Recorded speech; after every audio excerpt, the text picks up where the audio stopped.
Mandorla.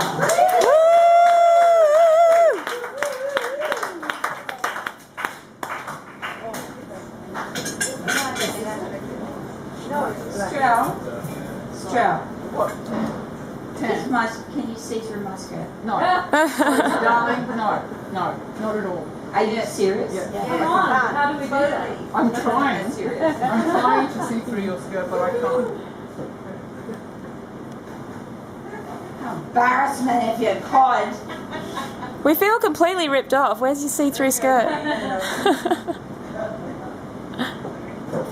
In the bottom of a suitcase, up the back of a cupboard, off the sunroom, full of unused furniture, next to the lounge room lit up with eternal TV, miles from the bedroom, oceans beyond the kitchen, completely disassociated with the ancient car drawing dust downstairs, is a photo album.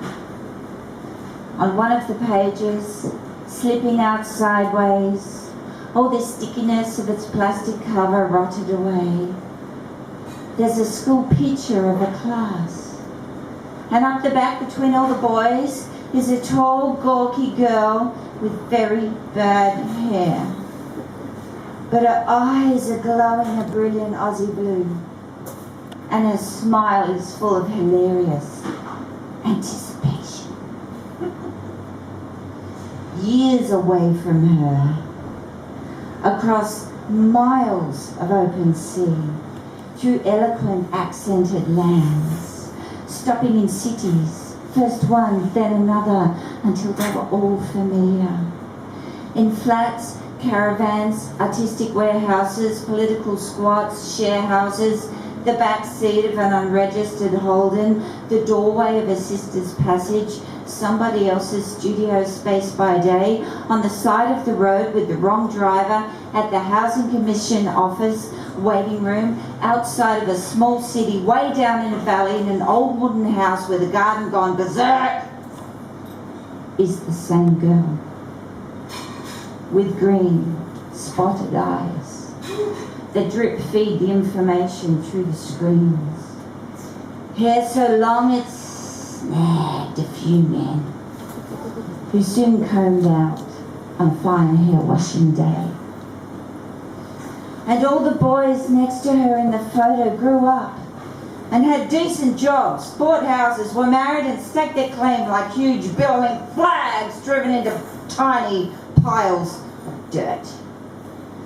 And all the girls smiling prettily in the front row and keeping their smooth brown knees very close, all grew up and studied hard, got qualified, made careers, then supplied everything necessary incredibly easily to their successful husbands and those beautifully turned out babies. Back to the gimp in the middle, buried behind broken guitars and bar heaters, but not forgotten. Her blue eyes challenging me to produce the future scenario she mapped out so carefully. And I have to tell that girl I measured out her life in welfare payments. That her handsome strangers all turned out to be tall, dark, and drug addicted.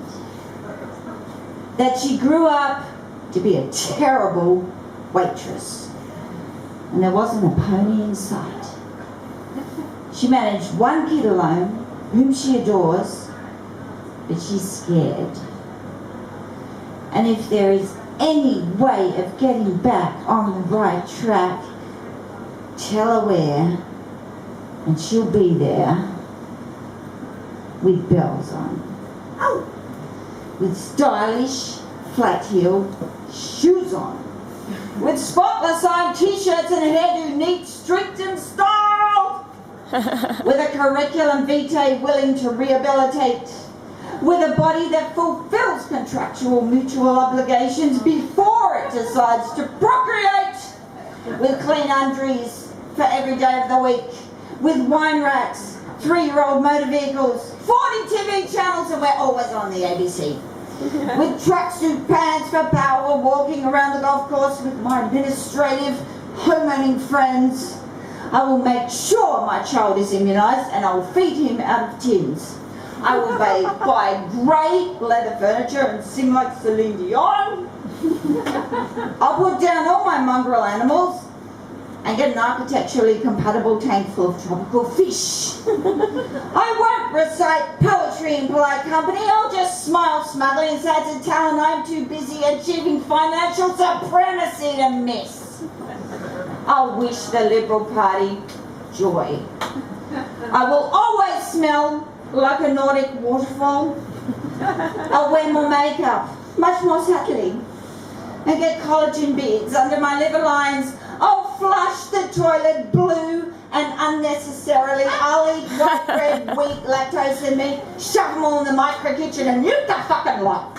I'll encourage the unemployed to suicide. Make them work every day under a blinding sun until they faint from starvation and the stress of trying to survive my moralistic, financially fastidious ultimatums. I'll get more faceless and more fascist as I age, as I get richer. I'll buy a baby grand and play drunken Sondheim and cover its glossy top with too many pictures of me skiing, of me smiling and posing, of my immaculate friends and how admirable we bloody are. And in the bottom of a suitcase, up the back of a cupboard, of the sunroom full of potted plants, next to the first lounge room with a slimline TV, miles from the master bedroom, oceans beyond the entertainment bar, an indoor pool area, will be a photo album belonging to my family.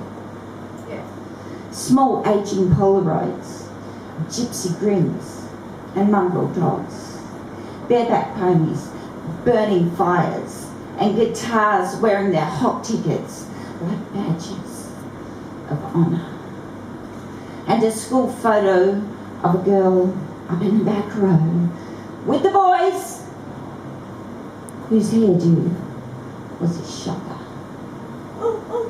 Would I wipe that grin clean off her face, make her cry angry tears down her unclean skin, watch her jump on a pony and gallop away, leave me standing in a schoolyard now 10 years closed down? Would the ghost of my teacher walk up behind me and, putting his hand on my shoulder, give it a squeeze, then leave for a fan on class, and me alone to close the cupboard door?